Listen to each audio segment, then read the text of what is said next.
Hello friends, कैसे हो आप सब। स्वागत है मेरे चैनल पे। अगर आपको मेरी वीडियो अच्छी लगती है तो प्लीज़ सब्सक्राइब करके मुझे सपोर्ट करें और वीडियो को अंत तक देखें। आज मैं आप सबसे वेज मोमो की रेसिपी शेयर करने जा रही हूँ। तो सबसे पहले कुछ सब्जियों को बारीक कट कर लेंगे।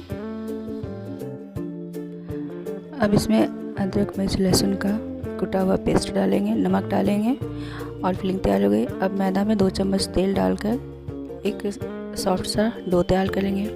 अब छोटी छोटी पूड़ी बना करके उसमें स्टफ़ करेंगे और मोमोज़ का शेप देंगे और फाइनली इसे भाप से पका लेंगे। मैंने तो इडली स्टैंड में पकाया आपके, और साथ में लाल चटनी भी बनाया।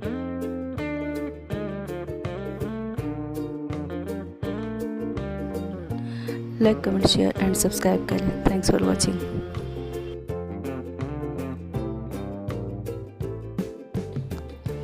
अब हम फटाफट चटनी बनाएंगे।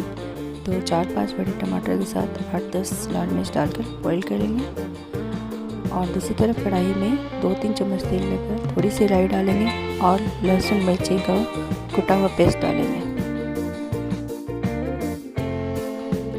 अच्छे से फ्राई करने के बाद टमाटर का प्यूरी बना के उसे डाल देंगे और अच्छे से कुक करेंगे। और 1 बड़ा चम्मच टमाटो सॉस डालेंगे, स्वाद अनुसार नमक, लाल चटनी और थोड़ा सा मिर्च मसाला डाल के गाढ़ा होने तक पकाएंगे।